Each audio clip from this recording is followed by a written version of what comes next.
DBS voice box.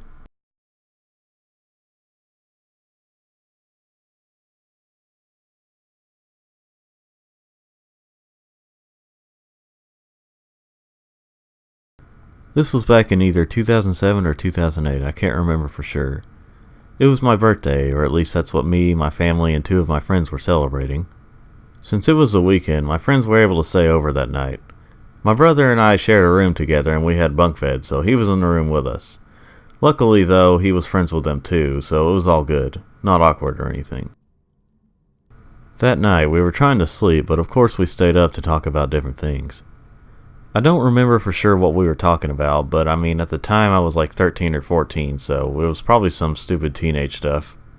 However, one part I do remember was when I looked into my closet, which was open, it looked like someone was in there. It was a little creepy, but I figured it was just some clothing and other stuff set in there just right to look like something else in the dark. I even joked around about it with my friend who was on the floor in his sleeping bag trying to reposition himself, talking about the guy in the closet. Eventually, we all finally went to sleep. Sometime during the night, I had to get up to go pee. So I walked quietly to be sure I didn't wake anyone up, as you do whenever people are sleeping. As I was walking, it sounded like there was some footsteps behind me. I looked back to see who it was, but there was no one in sight. So I figured it was just one of my parents getting up to do the same thing, considering they have a bathroom in their room. I walked into the bathroom and did my business. As I was washing my hands, I heard the doorknob rattle, followed by a light knock on the door.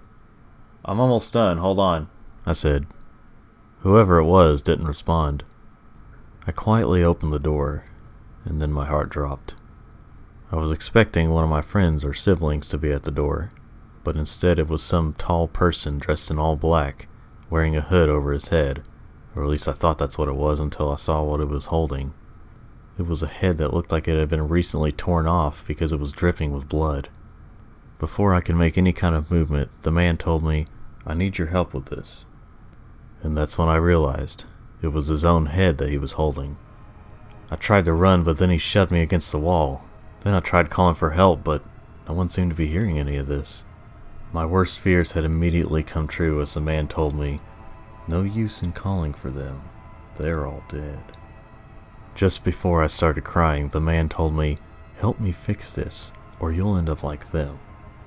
It took a little bit of time, but I was finally able to make him think that I was about to help him.